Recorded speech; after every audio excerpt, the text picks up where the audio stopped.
Ba'zida hayot bizni sinaydi. Yolg'izlik, qashshoqlik, umidsizlik.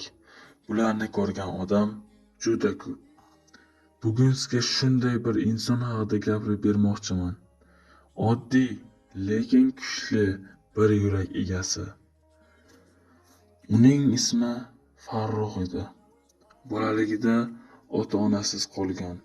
Yoshligidan og'ir ishlarda ishlagan. Bozorda, qurilishda, qarovsiz joylarda. Ammo hech qachon umidni yo'qotmagan. Ba'zida kuniga faqat non va suv bilan yashagan. Hech kim yordam bermagan. Lekin har kuni bir narsa o'ylagan. Ertaga yana harakat qilishim kerak. Bir kun kelib u qaror qildi. Kichik savdoni boshladi. Ko'pchilik unga ishonmadi, ammo u har kuni ertalab turib ishladi, halol mehnat qildi. Yillar o'tib u o'z do'konini ochdi.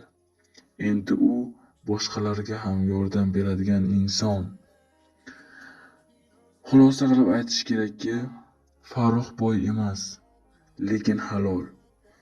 Baxtli, u hech qachon taslim bo'lmadi. Qiyinchiliklar ortida kuch yotadi. Shunchaki yurakdan harakat qilish kerak. Sabr qilish kerak. Umidni yo'qotmaslik kerak.